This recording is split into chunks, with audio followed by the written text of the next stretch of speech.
All right, let's go ahead and get started. If this is your first Clinical Athlete Journal Club, we'd like to welcome you. You have several options as far as participating. If you have a comment or a question as we get going here, you can just type the word question into the chat, and we'll take that as an opportunity to cue you to unmute yourself and join in the conversation. And honestly, we've got a smaller group tonight. If you just don't type question to the chat and you just unmute yourself and start talking, it's not going to be a big deal. So whatever suits your fancy there. If you don't want to unmute yourself or turn your camera on to talk, but you do want to still throw out a thought or a question or a comment, use the chat to do so, and we'll use that as a talking point as well. And of course, you can just be an active listener and soak up the information that way. These meetings are always open to anybody who wants to join. So if you ever have a colleague that doesn't know about Clinical Athlete Journal Clubs, you can let them in on the big secret and tell them to join next time. We do record these, and you will be sent the recording in the next couple of days, and you'll have access to that for the next 7 days after. And then the recording goes into the Clinical Athlete Forum, where I just put the link to the applications for the Clinical Athlete Forum in the chat. And I think I announced this last week, but I'll announce it again. Our last cohort for a while is going into the Clinical Athlete Forum real soon. So if you want to fill out an application, fill it out now. I'm also going to put the paper links that we're going to talk about one paper specifically. I'm going to put that in the link or in the chat now. So that URL that I just sent will take you to the whole PDF of the main paper that we're going to talk about. And then I'm going to go ahead and link two more, just in case you want to dive deeper into the topic of concussion. This next link will be about concussion definition. So kind of a systematic review on the definition of sport concussion, which is kind of nice when you're digging into a topic. You kind of want to know what the heck you're talking about. You know, what's the model and the language that we're going to be using to learn about a certain construct. And so that paper is there. And then this last link is the recent clinical practice guideline for concussion management. So this is kind of a biggie if you want to dig into the current status of the evidence in regards to management, screening, examination, treatment, all that good stuff. So CPG right there. So you got 3 links. The first link is the main paper that we'll talk about. And then you guys can dig into the other 2 on your own time or use them as talking points for this conversation as well. And just one more quick note on sound. If you were unmuted and you joined in the conversation and then later on you're not talking, just try to remember to mute yourself so background noise doesn't come through. And otherwise, you can use the chat as kind of live discussion, side discussion. As we're having conversations here, you can use the chat to dump other references and resources or any thoughts that you have. With all of that said, welcome to the Clinical Athlete Journal Club number 33. My name is Quinn Hennick, and I'm a proud clinical athlete provider. Kevin McNamara, who is usually my co-pilot on these things, is too busy saving lives in the clinic to join us tonight, but we will see him next time. You can shoot him a message on Instagram or something, tell him you missed him, but we'll see Kevin next time. But we are joined by our amazing Clinical Athlete Journal Club intern, Megan Broussard, as always, helps us organize these and curate the questions. How you doing, Megan? I'm good. How are you? I'm doing well. Excited to learn from Jeremy Kirshner tonight about concussions. Oh, yeah. Big thumbs up from Jeremy. I like his Santa Claus hat too. So just in case you were curious about the motivation for these meetings, I always throw out the clinical athlete motto because we took it from a smart guy named Benjamin Franklin, who way back in the day started a weekly club that he called the Junto Club, and it was a mutual improvement club. Just a bunch of really smart people in the same room talking about important issues of the day, but they had a really cool policy and motto, and that was that their meetings were conducted in the sincere spirit of inquiry after truth, without fondness of dispute or desire of victory. And so what that means for us is that we welcome and encourage discussion, but we're all on the same team here, and we're just trying to be less wrong. So Tonight's journal club topic is musculoskeletal injury risk after concussion. And we will dig into that specific paper. But first, I'm going to launch our poll that we always have, which is just getting a feel for the room. Who are you? Are you a clinician? Are you a student clinician? Are you a coach? Are you a student coach or trainer? We've had some last few meetings have been more clinical related. So we've definitely had more clinicians in the house. It looks like another one of those nights, which makes sense. Give you another second there. I'll go ahead and end this. Lots of students tonight, which is cool. Oh, we do have at least one student coach trainer. Awesome. Okay, so the main paper that we're going to talk about, and just to put this out there, concussion is definitely not my area of expertise. So I'm actually excited tonight to have good conversation and learn from everyone here, because I'm a noob when it comes to concussion stuff. But this paper was interesting. The title of this particular paper was Musculoskeletal Injury Risk After Sport-Related Concussion. And this was a systematic review and meta-analysis. So their main purpose of the paper was to determine if there was an increased risk of musculoskeletal injury after you've sustained a concussion versus if you hadn't sustained a concussion. So are you at more risk of any musculoskeletal injury after you've had a concussion versus if you had not? And so the primary outcome that they were looking at were number of athletes who sustained injury after concussion. And ultimately what they found, and you can, if you've got the paper in front of you, you can click that link, the McPherson paper.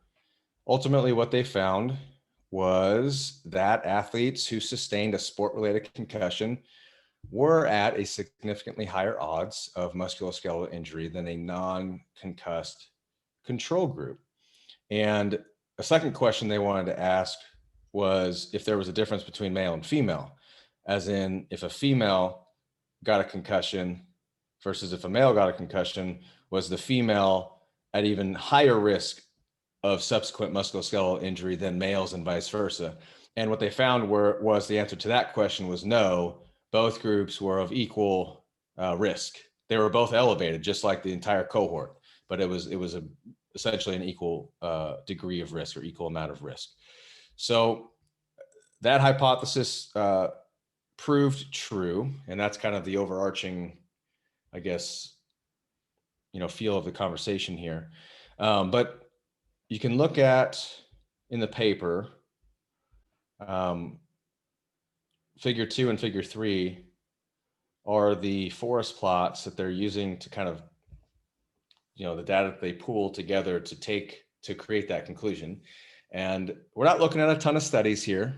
So, take with it what you will. And in figure 2, one of the studies crosses the 1 on the odds ratio line, meaning the true point estimate in that particular study could have been there was no increased risk. And they talked about that study specifically. So anytime you're looking at a forest plot, you don't want those confidence intervals to cross the midline, because that means that potentially there was no difference. So that's a study that you tend to throw out as not necessarily helpful for the conclusion. But the pooled data that's signified by the big black diamond in figure 2 and the hollow diamond in figure 3 does show the significance for a higher risk of injury after concussion versus groups who didn't have concussion. And before I throw it to the group here for your all's thoughts, just my initial thoughts is I thought it was an interesting study. The study was not designed to answer causal questions. So you might look at that data and say, oh, okay, well, a concussion causes subsequent injury risk, but we can't say that. And if you look at table 2 or table 1, table 1 is the table that characterizes all of the studies and breaks down their characteristics. You'll see a lot of heterogeneity here. And what I mean by that is if you're looking at table 1 on page 4, there's different sports. So if you look at the column of sports, one study is just looking at soccer, one study is just looking at hockey, but then a lot of the other studies are looking at lots and lots of different sports with different amounts of athletes in each of those sports. And you can imagine if you're looking at basketball, baseball, lacrosse, football, soccer, softball, swimming, tennis, wrestling, volleyball, each of those sports then are going to have positions in which they're doing different things. They're more physical or, more at risk for contact, things like that. So there's just a lot of variability within that. So just something to keep in mind. Then if you go to the right in that table, some of these studies didn't describe or didn't have control groups or control athletes that they were comparing injury rates against, or their criteria was just different from study to study. So some of these studies matched the sports that they looked at in the concussion groups, and some studies didn't. The control athletes were of different breakdowns of sports. And some of the studies even compared athletes with specific injuries to the concussed athletes, which is not good or bad. It's just that all 10 of the studies that were included in the systematic review had different criteria for their control groups. And that's, just kind of the nature of our research is there's a lot of differences when you try to pool all these things together. And if we keep going down the line, because I think this is important, the time frame from concussion to return to sport varied pretty significantly from study to study. We've got one study in which the average was 21 days from time of concussion to return to sport, and another study in which multiple studies in which that wasn't even reported. And one study was 9 days, 18 days, 11 days, not reported. So we're trying to compare injury to non-injury, then you have differences in when athletes are even going back to sport to be exposed to injury. So there's differences in that regard. And then injury itself, anytime you try to pull together studies that are looking at injury risk, you're going to get a lot of different definitions of injury and a lot of different classifications: acute, chronic, contact, non-contact, lower extremity, upper extremity, total body. What does injury even mean? Does it mean time lost? Does it mean my pinky finger hurts and I asked the athletic trainer about it and we count that as an injury because you technically sought medical care? So we understand that that's a limitation. And then also the period of time that they tracked injury to use the data in this particular study. One of these papers tracked for 90 days from the time that they got the concussion to 90 days post if they got hurt. And another study tracked for 24 months. So just, extrapolating the time frame can change your data significantly just based on the arbitrary cutoff that you decide to cut the study off of. So I throw all that out there, it's not a limitation. It's a limitation of this data, but it's not a fault of the authors. They're working with the data that they're working with. They're just trying to pull this together for us. But it's things to keep in mind, that I'm not going to go out and say, to all my athletes that if you get a concussion, you double your odds of a musculoskeletal injury. What I can say is in this particular systematic review and meta-analysis with these particular studies, that was the case. And it just kind of perks my ears up to ask the question. I think that's interesting, and there's probably something to it, but then that's why we have these discussions to parse out some of the nitty gritty. So I'll shut up, and I would like to hear anybody's thoughts on this paper. This is usually where Kevin says smart things, so I'm going to be relying on all of you to say smart things. So here we go. I'll jump in. I don't know if I'm going to say smart things though, but it's okay. I thought I'm it was sorry. Interesting. Yeah. I thought it was interesting that if you looked at the breakdown of all of the studies combined together of how they were tracking concussed athletes to their quote unquote control group, overwhelming the majority of I guess the sport that these athletes were participating in. Most were in soccer, some were in hockey. We had some Australian rules, football, rugby, American football, and then you had a hodgepodge of just a bunch of random other sports. But I found it interesting that, or I guess that they couldn't really find other studies that we think of in terms of sport that have a relatively higher incidence of concussion. So I found it interesting that there wasn't much regarding wrestling, and cheerleading was not even mentioned. So Yeah, gymnastics, cheerleading. yeah, Oh, gymnastics was in there a little bit, but yeah. And even just more American football. You would like your mind just kind of goes.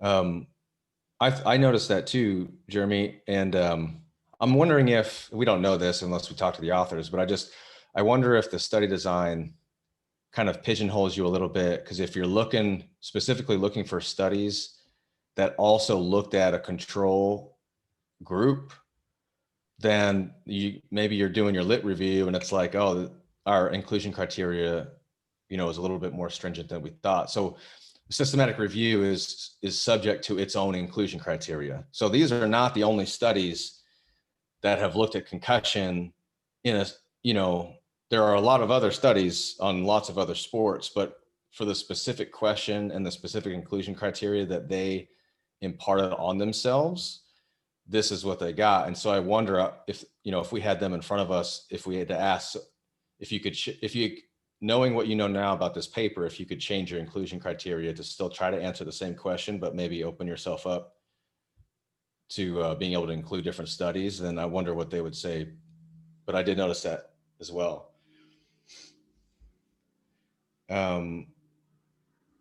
Jordan says, I think the authors were hoping for way more data and ended up seeing that there was not much to go off of, which is surprising. Yeah, Jordan, I think you and Jeremy are on the same page there. Cross-country concussions, Adrian says, I wonder how those happen. Maybe they fall or they get kind of nasty in the, on the trail, but I would guess it would be a fall. Tyler says, definition of concussion is an important confounder that is at the center of this meta-analysis, in addition to the definition of injury, definition, and diagnosis. I agree with Tyler there. I think definitions are they're so important, but it's so hard when you're trying to pool studies that literally define the thing that you're trying to meta define. And all of these individual studies define them a little bit differently. And so that's why you don't take this data and just make blanket statements about it without qualifying it. I think what we would need is more systematic reviews and meta-analyses, but changing up the inclusion criteria to try to answer the same question, but to open it up to different studies and see if we get corroborating data. This meta-analysis included these studies and they found similar findings, and then we could make more general claims. Derek says, I think the biggest thing that stood out was the lack of tracking of return play time frame. Concussion is a short-term injury, and most of the time post-concussion syndrome is clumped in as one and the same. Jeremy, yeah, what? Derek, Yeah, go ahead. I was going to say that's an interesting point, Derek. I found that the wide range of the return to play criteria in these different studies that comprised this meta-analysis was all over the place. And I think you're touching at something that's a whole different rabbit hole to go down, is, when do we cross that line from a concussion that is sport related that resolves spontaneously to post-concussion syndrome?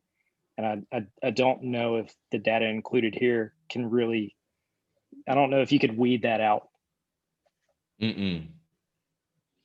And what you're getting at is post-concussion syndrome can manifest itself down the line at various points after they've been cleared, after they've passed their, whatever standard that they've passed and post-concussion syndrome can kind of continue on, off and on?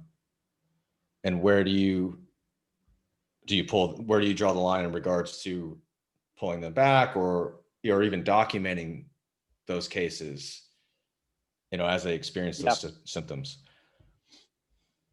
Yeah, highly recommend going to read the clinical practice guidelines. It's a long read, but it touches on that a little bit.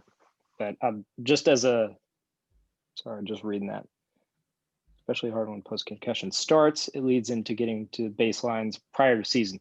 Yeah, which is another great point. Like, I think one of the inclusion criteria for this study was that these athletes did have some form of validated neurocognitive baseline testing. What happens when you don't have that, though? What's your criteria for return to play? Yeah. Right. Yeah. You're just trying to go off of averages potentially. You're shooting from the hip. And I'll say any CPG, like you might open that paper up and see 73 pages, but a good chunk of that's references, and also CPGs, just the way they're put together, they read relatively quickly. So like, there's not just all text on those pages, but it's really nice, like appraising the quality of evidence in regards to certain aspects. And then this particular CPG was nice in regards to highlighting physical therapy. Physical therapists must. So it's like low-hanging fruit. Do this. You probably should also do this, but you definitely need to do this, that type of thing, which I think is pretty cool. And not just, this happens to be the physical therapy practice guidelines, but concussion, if you're a healthcare professional, it's a great resource for you regardless. But if we, Jeremy, and to anybody, if we're taking this McPherson data just at face value and say, okay, there is something here, and let's just say this data could be replicated, and we're pretty confident, we don't necessarily know why, but we're pretty confident that we see this increased risk in musculoskeletal injury post-concussion. What do you think that is? I mean, what is that? The causative factors are helpful to talk about in terms of intervention strategies, but is that something that you would think we'd be able to make a dent in if we could kind of pin down some possible contributors?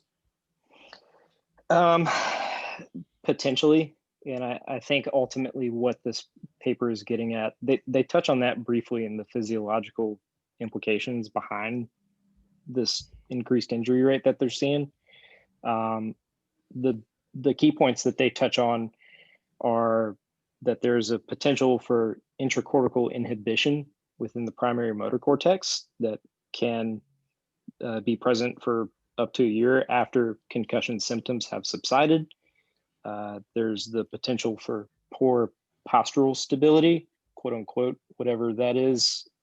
I'm not sure how they're defining that, but they're saying that one of these other studies included has been associated with increased rates of ankle sprains and some other lower extremity muscular injuries in sport.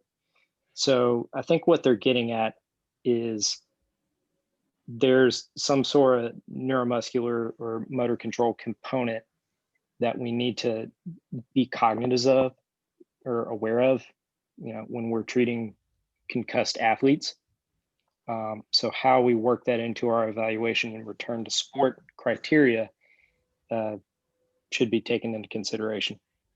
My guess and I didn't pull that postural stability paper, but my guess is that they're probably looking at some type of sway, postural sway, and that type of association with ankle sprain. I mean, it makes biological sense. There's plausibility there. I mean, let's think of if we've ever had our bell rung and we were dizzy. So just imagine the very acute symptoms of concussion.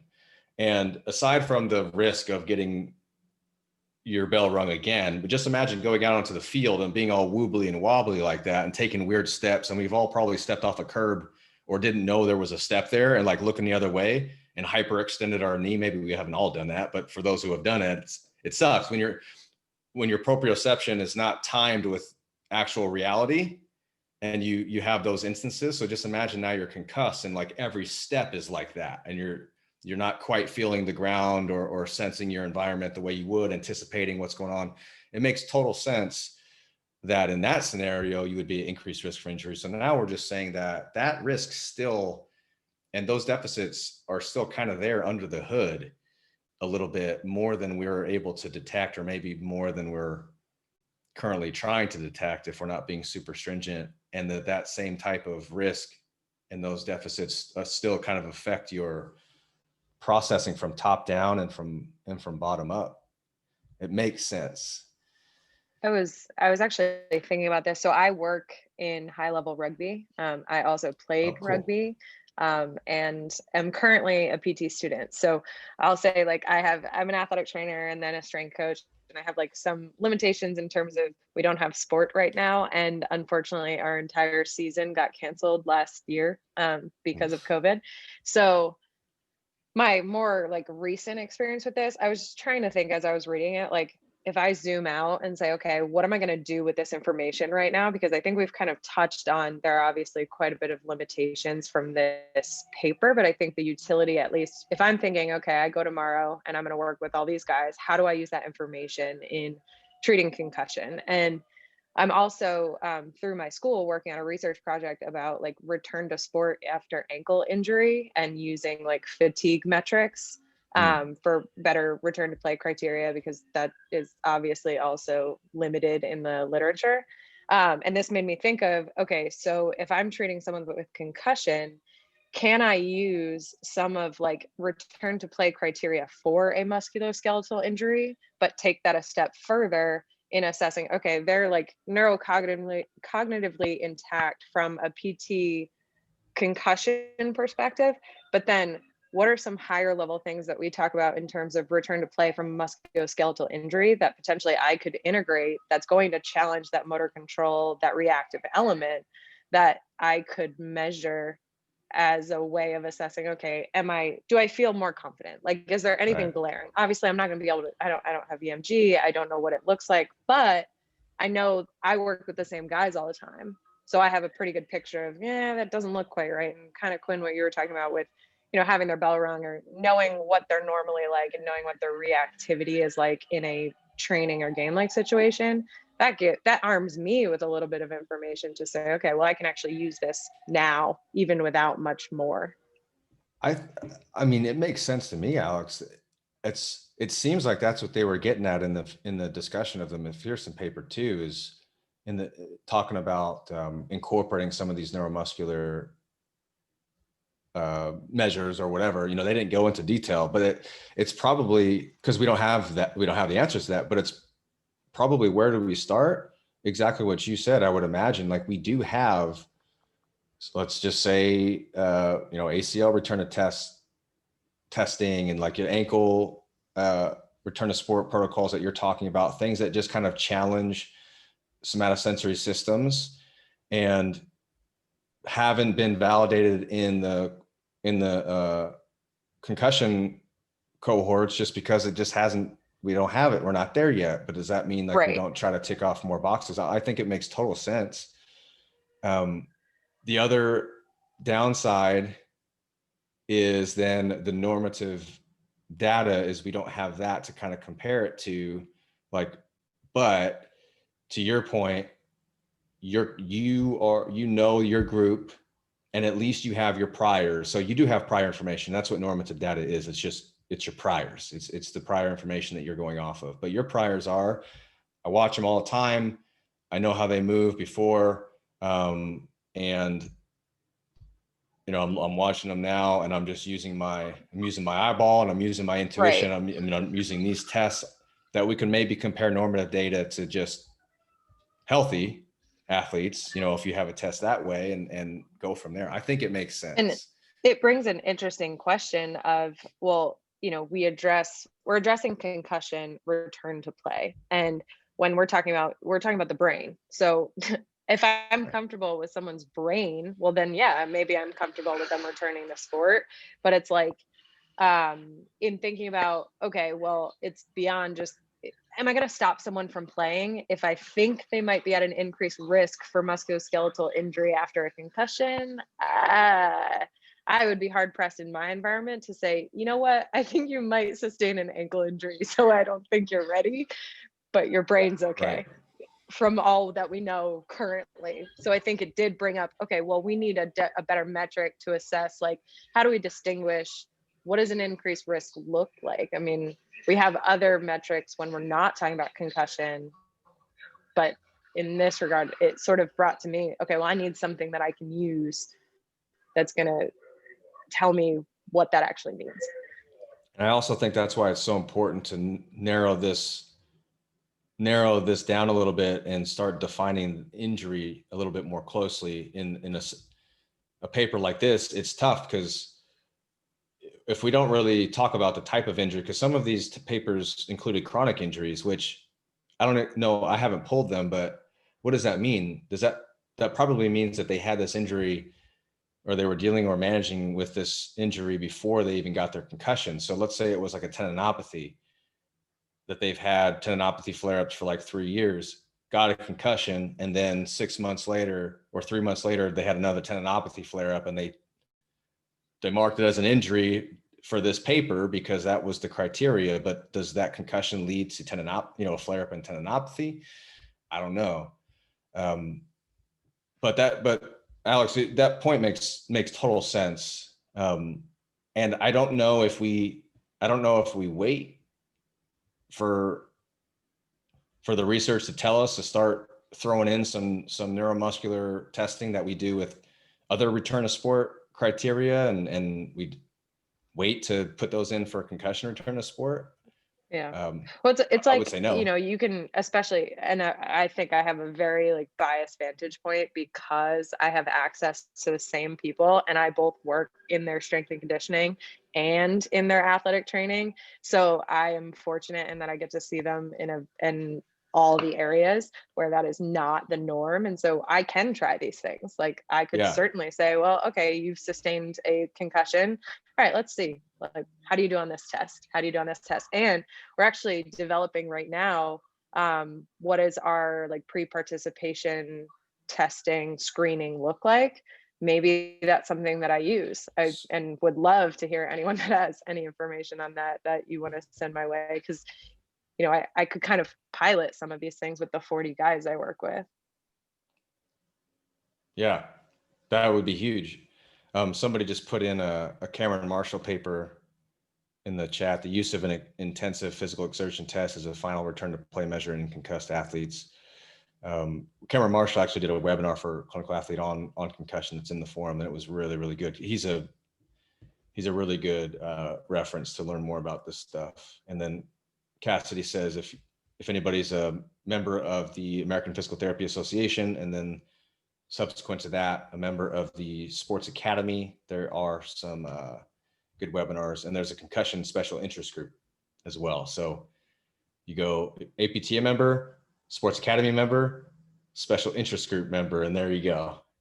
We try to make it as hard as possible to get into those groups, but if you're in there, that means you really tried. Alex, thanks for that discussion. I would be really interested to hear how that progresses, and we'll let you know if we have a season. Yeah, so right. We need some normalcy first so that we can figure this stuff out. But I think that's a good segue to breakout rooms here. So I say this every time, not to be mean, but if you don't want to do the breakout room, if you're like, stuff's going on, I don't want to turn my camera on or talk to humans, I just wanted to be here to listen, that's cool. But go ahead and say sayonara now, and we'll send you the recording, just because I don't want the rooms to be uneven. But if you do want to stay for the breakout rooms, we'd love to have you. It's super informal. We're all, just swimming through the sea of uncertainty together. So nobody here is an expert. But I'm going to fire off the chats, or the breakout prompts in the chat now that Megan created for us. This first one's just super general. When we break out, we'll just get our overall thoughts about the paper. Does it kind of support anecdotally what you've seen in practice? And then we can get into what I think we were kind of getting at here, which is return to sport criteria and these types of things. So go ahead and break out. I'm going to make, I think I'll make a couple rooms here. Okay, we'll see you in there.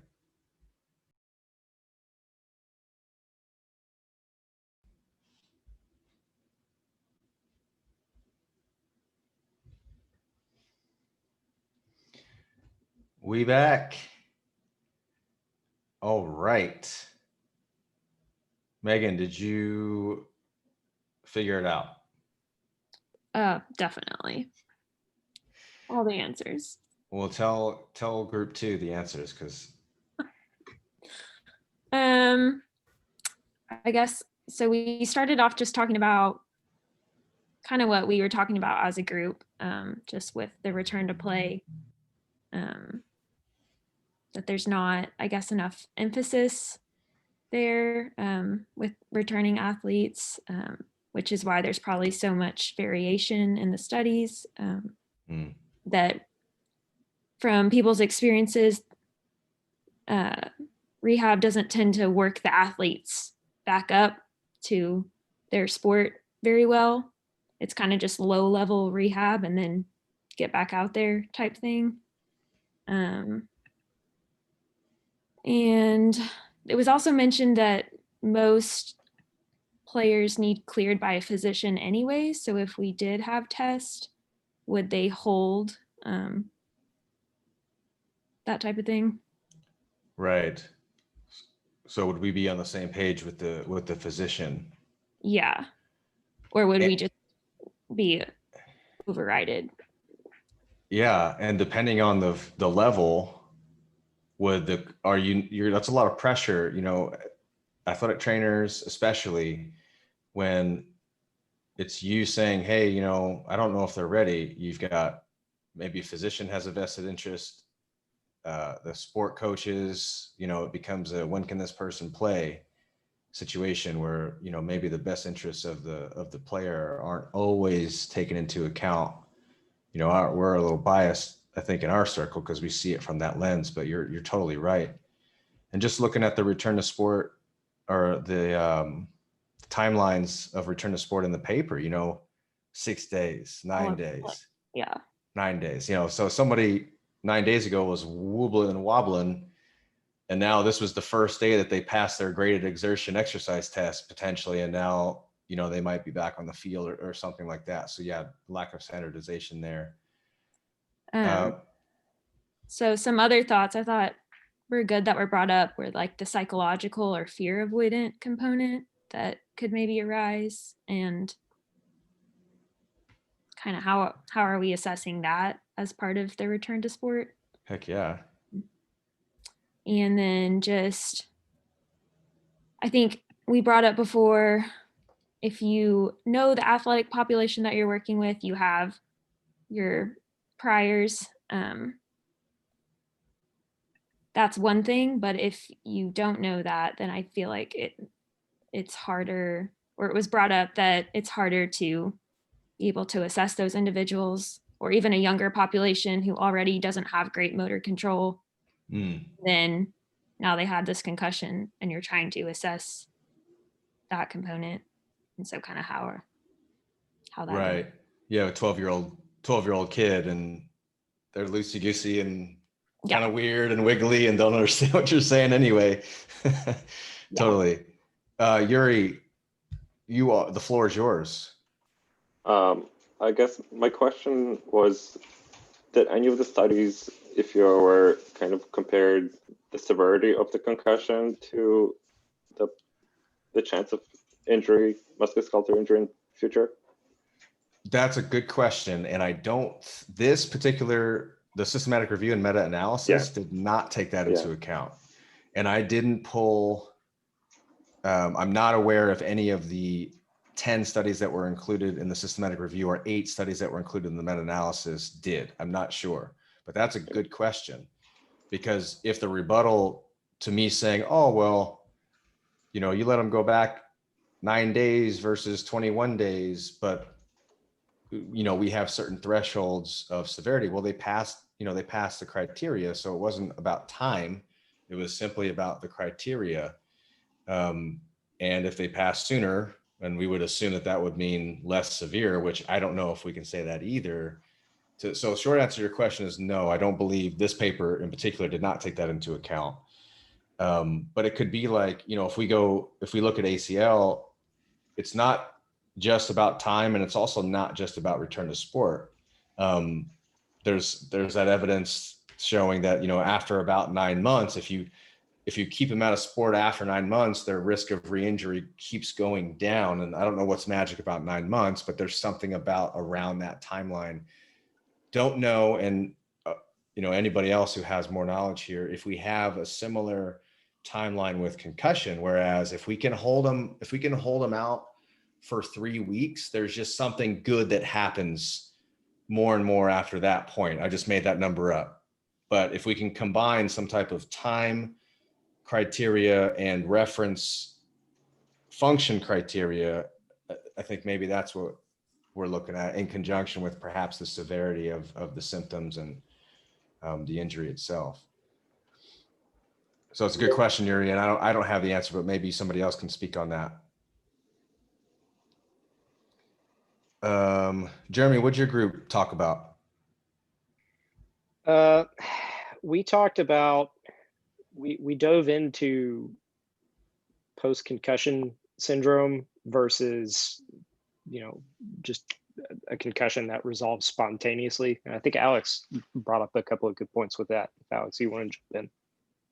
Yeah, so we, I was listening so intently, I almost forgot what we talked about. So we talked about how, at least if I take off my athletic training hat and I'm like, okay, I work in a PT clinic now, how many concussions am I seeing that are at the threshold level to come seek out physical therapy? And if I am seeing those people, am I worried about their increased risk of musculoskeletal injury at this time? Kind of where this conversation started with returning to play anyway. It's and in this paper, they didn't really distinguish between, are these people, is this as a result of concussive syndrome, or is this as a result of the initial concussive injury?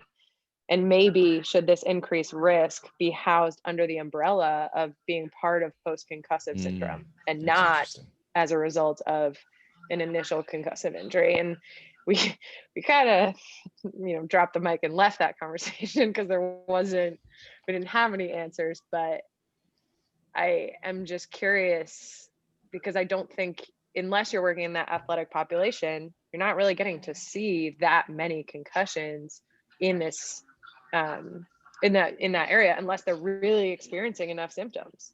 So I don't know. And we talked about that, and I don't remember what else we talked about. That was where we ended. It just blew my mind a little bit. No, that's really interesting. Are either you or Jeremy or anybody else aware of, because it's somewhat related to Yuri's question about the severity of symptoms and potential increased risk, or more so just return to sport.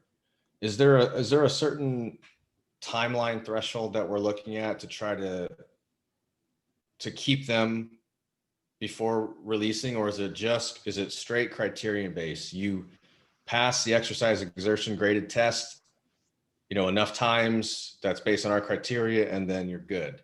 And if that's 3 days, it's 3 days. If it's 12 days, it's 12. If it's 21, it's 21. Yeah, it's a little bit of both. So if you're trying to have someone that has sustained a diagnosed concussion and they're trying to return to activity, the majority of time there will be some sort of criteria that they have to pass. But there is also a time component to that as well, and it's not very well agreed upon depending on who you talk to. But I will throw out that the majority of concussions do tend to resolve spontaneously within this kind of 2 to 4 week period after the mechanism of injury. Alex, did you have anything to add to that? Yeah, I put the NATA position statement on concussion because I Perfect. think from my area, it's definitely more criteria based than time based. And certainly as you get to higher levels, that criteria becomes less and less stringent. We use the SCAT testing. So that is definitely, I mean, so I could get a concussion today, I take a SCAT later, and as long as I pass it, I could be good to go to training tomorrow, and including, you know, symptoms, but those are also reported symptoms. So if I pass my SCAT and I'm reporting less symptoms, it depends who you talk to. And I definitely think that varies per organization. So, and that's a whole other conversation. Well, yeah. Does it also vary based on the sport? Because I could be totally wrong when I think about this, but I'm probably wrong. But it seems like when I see concussions happen in, let's say, basketball players, they tend to return sooner than football players. And I don't think you're wrong. okay, it just seemed like that, but you know, which makes some sense kind of, but basketball is one of those non-contact sports that has a lot of contact. Like you could easily get knocked in the head in the exact same way again. So I guess it goes back to your point. It's just kind of dependent on the organization. And I'll be honest, I don't know this definitively, but I do work with a lot of different people that work in athletic training in different areas. And there is also an element of, and if you're, what you're talking about, Quinn, like seeing concussions happen and seeing people return to play. So I assume you're talking about at the professional level. Yeah.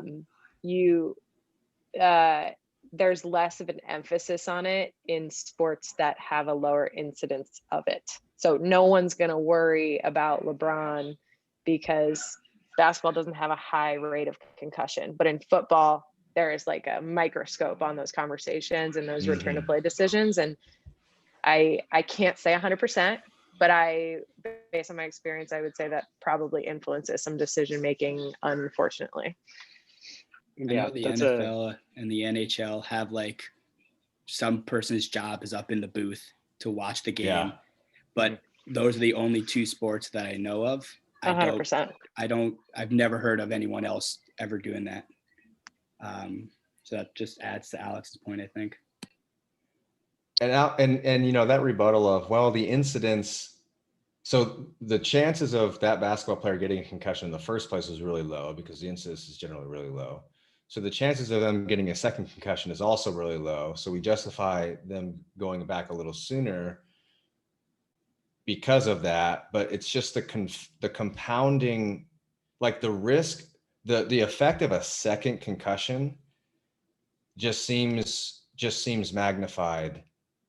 I don't know, in my mind, outweighing, yeah, they're probably not going to get a second one, but you know, when we're talking about the brain and that type of compounding effect, it gets kind of scary. I think that does go back to the original kind of conversation of where we, and Yeah, sure. I feel as though I've derailed some of this conversation tonight because my head is in a wildly different place, but that are these people seeking out physical therapy, especially if we go back to youth, if we go away from professional sports, because that's, you know, a whole different world. But if we go to college sports, we go to youth sports where they don't have regular care, because I think even college is a skewed population due to that care model. But if you go to the youth athletes, a basketball player that sustains what may be a concussion, I don't know that it's also subjective based on reporting, and there aren't those baseline testing to say, okay, well, this person is in a worse condition than they were prior to their concussion, unless it's a gross problem, which then these are the people that are ending up in physical therapy. And then this is the conversation we're at. And so I feel like there's this underlying conversation, and concussion's a weird one because it sort of crosses the athletic training physical therapy line in a way that many other conditions don't. And it becomes more of a conversation about, okay, where do you get your care from? Is the starting point. And everywhere. going off of that, just, I mean, we talked about this in our breakout room, but the median age range for this was all college. And Yeah.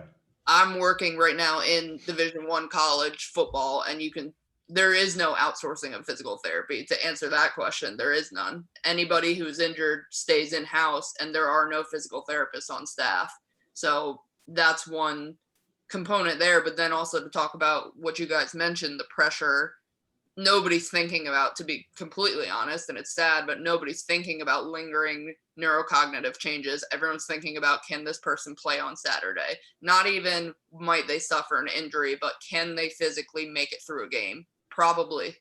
And that's unfortunate, but that's currently the model that's in place. And the NFL seems to be a little bit more ahead of that, just because they have some external pressure from what's developed from players that have passed away, or, you know, everything that's come up with that. But we all know that college football, which a lot of this, you know, there's a lot of football in this article as well as college age players, it's just not up to speed as far as caring for long-term health of athletes. So I think that's one interesting point about this article. And, you know, we talked about how we could apply this in the clinical setting, which I think there's a lot of takeaways from that perspective.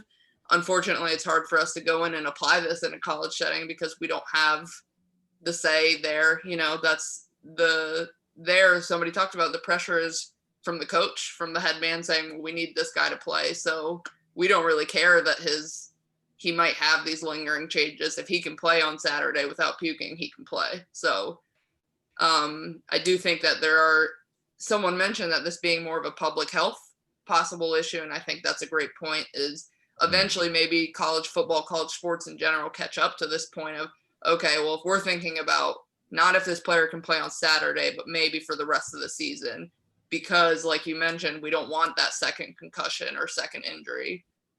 Most we can do, I think, is advocate for it and start somewhere, which might be in the clinical setting when we do get those patients that come in. When the possible underreporting of concussions you saw in the introduction of the paper, you know, if a player can hide it, I mean, and so I played football at a small D1 AA school, and I left practice every single day with a headache. I mean, that's just the nature of the sport. You do this and you black out for like a split second, and then you're okay, I tackled him up. No, I didn't. Damn. But that was my life for like a decade. And I never was diagnosed with a concussion because I wasn't rung so hard that I was literally walking sideways on the field or like planted on the ground. And even if I was dizzy, which that happened frequently, I wasn't dizzy enough for them to notice. And I sure as hell wasn't going to tell them because, you know, I knew what would happen. Well, but Quinn, that point is exactly what ended up happening. Like, I graduated from my undergrad in 2014. And even then it was like concussion was becoming an even hotter topic. And instead of that creating better area for clinicians, it actually created less reporting in patients because they were like, oh, I can't do this. Whereas they're never going to be like, oh, my ankle doesn't hurt, I don't have an ankle sprain, because they're not worried that they're going to be benched for the next however much time, but they're not going to report their concussion symptoms for that exact reason. It's crazy. Yeah. And just to drive home the point, we're all talking about this in collegiate and professional settings. Now, multiply that by some ridiculous exponential factor, and that's happening everywhere in middle and high schools. You know, even if the high school by chance does have access to an athletic trainer on site. Well, I think that gets hard too, because most of those high schools, if they do have an AT, they're so spread out. I mean, I know when I worked a little bit in high school athletics, I mean, there'd be times where we're watching a baseball game, a softball game, and we have to pay attention to cross country or track and field and figure out what the hell's going on. And at the time, being a student, you know, I had one head athletic trainer who was helping. And if she had to go off and, you know, take care of another athlete at a different site, wherever we were at, you know, I was left in charge to try and help an athlete who may have sustained a concussion at the time. And I'm a student, so, you know, I have no idea what's going on. So, I mean, they put a lot of reliability and emphasis on these people to try and take care of all of these students. and you only have a short window to help these kids before practice starts. So 20, 30 minutes in the athletic training room and you see 40 different kids. I mean, it is so hard to give them the appropriate care that you just start brushing people off, almost of this mindset, like, you're fine, it's not that big of a deal, or you don't put enough emphasis into, like Alex was saying, doing more of these sport specific tasks. You do like hop on the bike for 10 minutes, and if you have symptoms, stop. But if not, then, we'll do 15 minutes the next day. So yeah, I don't think we put enough emphasis into what concussions mean, but I also don't think we give a lot of these athletic trainers enough help within these youth or high school settings. And I don't think we also give them enough power to try and make these larger decisions, especially like we talked about earlier with having to compete with the physician who ultimately has final say in a lot of settings. Now, depending on the contract that they have with the hospital and things like that, the athletic trainers may have more say than other places. But, I saw both, where it was, if you have a concussion, the physician is the person that you deal with, and the athletic trainer may do some of your rehab. And then in other settings, they actually gave the athletic trainers the power to dictate what happens with concussion. So, that creates another kind of layer to that. Zita, you mentioned there's some clinical takeaways for you. Is that kind of what Alex was talking about earlier in terms of maybe adding more neuromuscular components to return to sport testing, balance, hop testing, single leg stuff, something to test those somatosensory systems? I absolutely think so. And that's something we talked about on our calls. Personally, I think that my takeaway from this is a proactive position instead of a reactive one. So no, we don't know exactly what tests we should use or what the number should be, what are the benchmarks. But I think what we do is we use this information to realize there is this certain area that there might be deficits in. Now we can use some tests and clinical measures that we know from other pathologies, chronic ankle sprains. We know there's some things we want to look at. So I think it's about taking pieces of information from other things that we know, incorporating it with our clinical experience. And one point I want to make is we might not have the numbers and the benchmarks, but from the ACL world coming out now, we know it's not all about the numbers, the scores. We need to watch for quality of movement. So I think that's a big takeaway, is just using our past clinical experiences and incorporating, okay, let me look at this athlete as an overall person. Do they have all the qualities that would make it safe for them to play?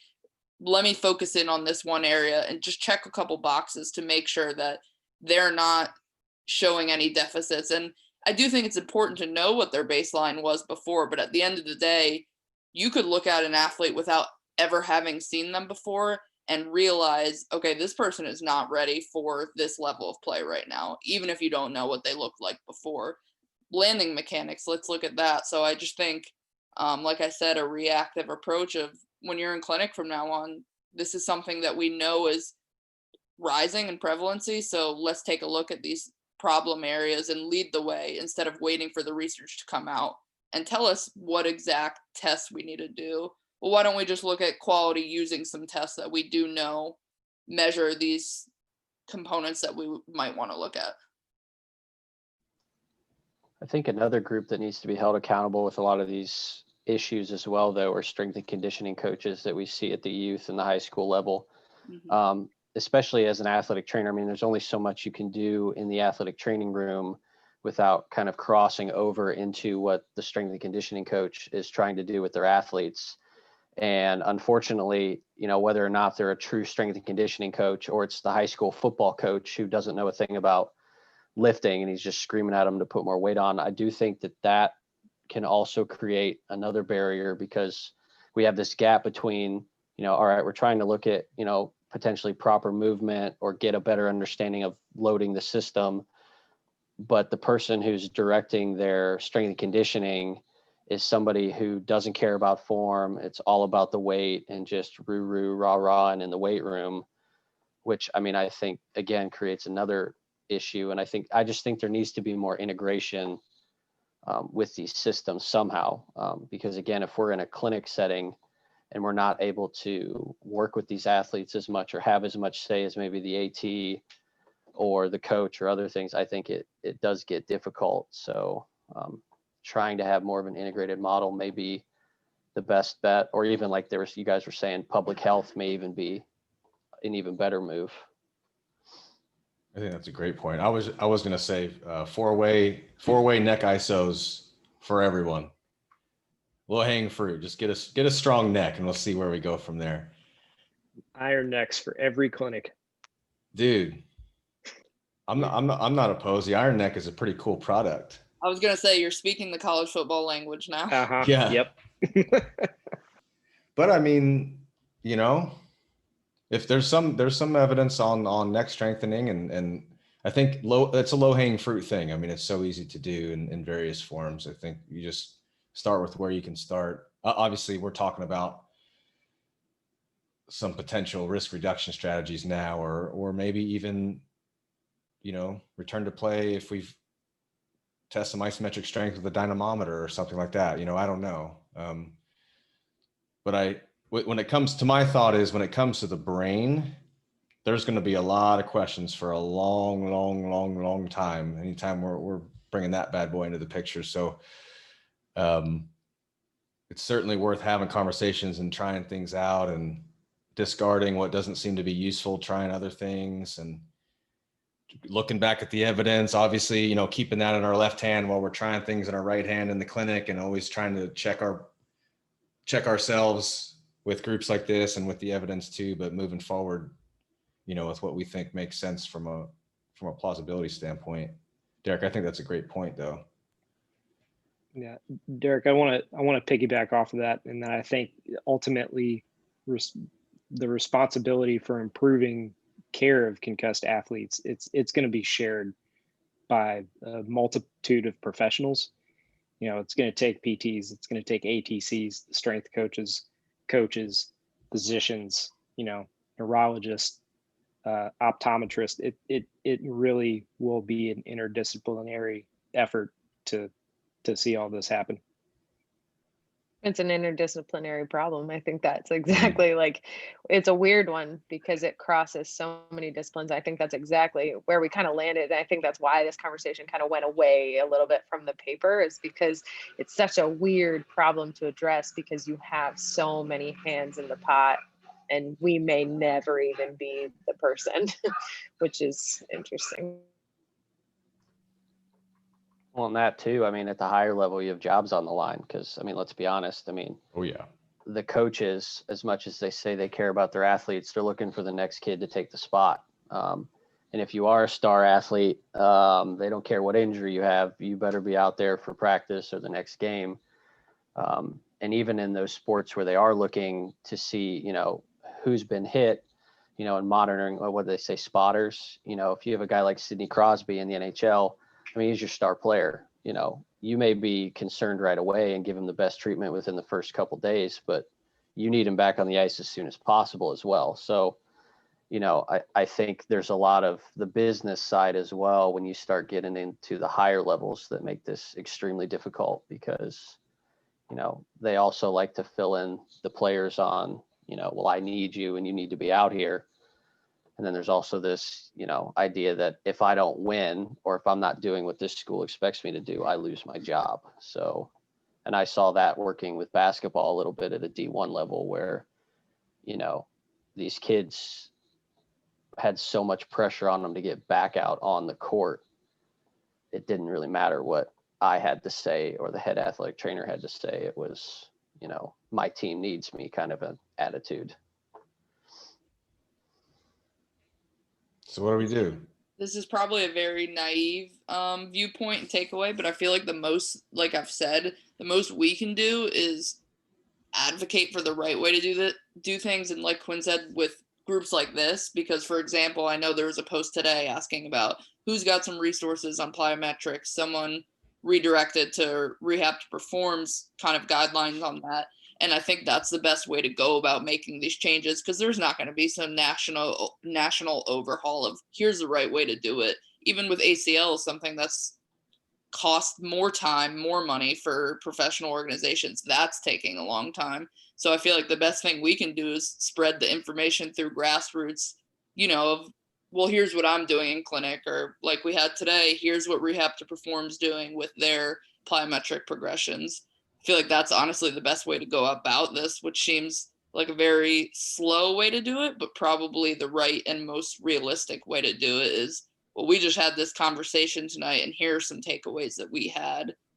Would love to hear what anybody's doing out there in clinic, because then you get those people that pop up that are like, actually, I do get a lot of these patients, and here's what I've done and what I've found. Crowdsource it. Absolutely. You're right. Kind of on that same Yeah. point. Oh, sorry. No, go ahead, Alex. In the paper, it's talking about the intracortical inhibition, and I'm like, what is that? maybe I need to start by better understanding what does that actually mean. And I think Azita, is that how you pronounce your name? Great. You kind of touched on this as like being more proactive and being more educated and seeking out, okay, well, is part of the problem that the public health issue is that people don't directly understand. There's such an, people talk about concussion a lot. Similar, I've been kind of in a trench with COVID the past couple of days, like reading about COVID and learning a little bit more about like, okay, what does that actually mean? Like physiologically, what does that actually mean? And if I'm better educated, can I better educate the people around me? And I think this paper kind of scratched the surface in that area too, of saying, okay, well, what can I better understand to do a better job explaining this when I have to have that conversation about why it's not safe or why it is safe with the physician or whoever I'm trying to make a case to.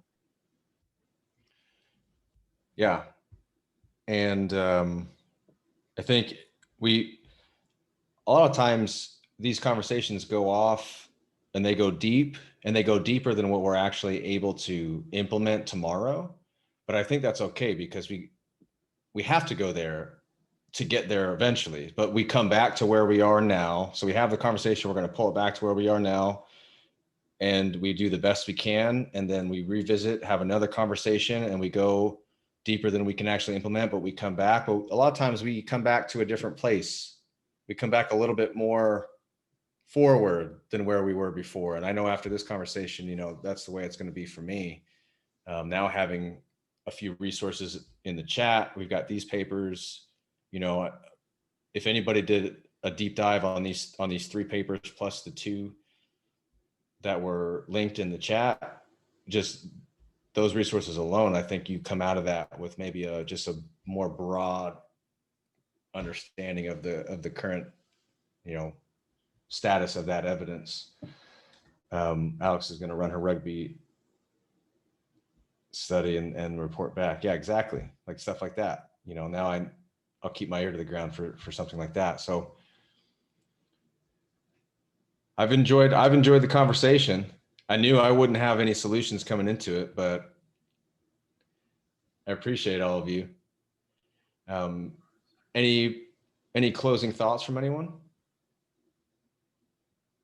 By the way, this was Jeremy's idea, this topic, and he won. So this is going to be a monthly concussion journal club now, right? We'll end up at the end of every meeting just like this. Yep. That brain. Well, Megan just threw in the chat the survey form that we have for every meeting. So open that link up now so you don't lose it when we close out, because your feedback is always what makes these better. Dig into that clinical practice guidelines paper for some of the nitty-gritty low-hanging fruit. Again, that may give you just the idea of, okay, I can start with these 2 or 3 things, and then I can build on from there, if this is the population that you're seeing. But otherwise, I really enjoyed this one. And thanks for hanging around, everyone. This was a lot of fun. Really good conversation. We had people who were more talkative, I think, because Kevin wasn't here. He makes people nervous with his brain and his good looks. Okay. It's getting wild. Cassie, glad you enjoyed it. Everybody, we will see you next time. Thanks, everyone.